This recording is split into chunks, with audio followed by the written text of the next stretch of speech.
She was last seen wearing an orange tie-dye Pokemon shirt, dark blue pants, black Crocs, and a gray bicycle helmet.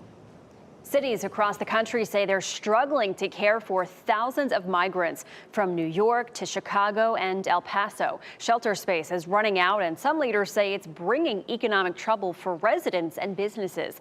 Ted Linder takes a closer look at how the situation is being handled.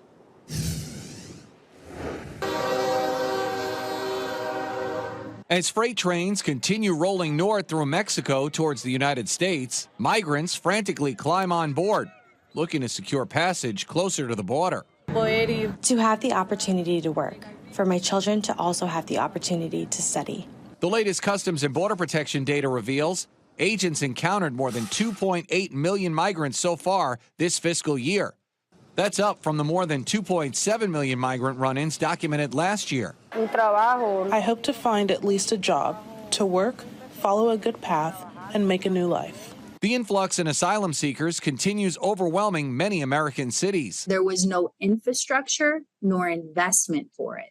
In Chicago, officials struggling to find enough shelter space are now housing migrants at a bus center at O'Hare International Airport. The black train is just, for personal security for them. New York City officials estimate about 10,000 migrants arrive in the Big Apple every month.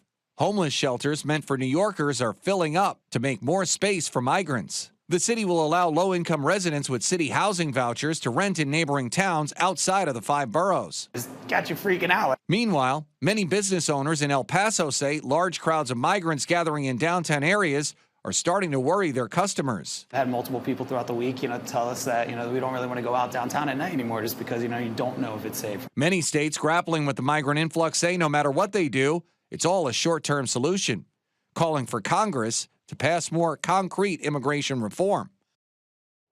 That was Ted Linder reporting. Hundreds of migrants were stranded on a cargo train in Mexico that was evacuated by police. They were traveling on top of the freight train when it abruptly stopped. Mexico's transportation company stopped 60 cargo trains last week after about half a dozen migrants were injured or died. The company later said it restarted some routes there was less of a risk.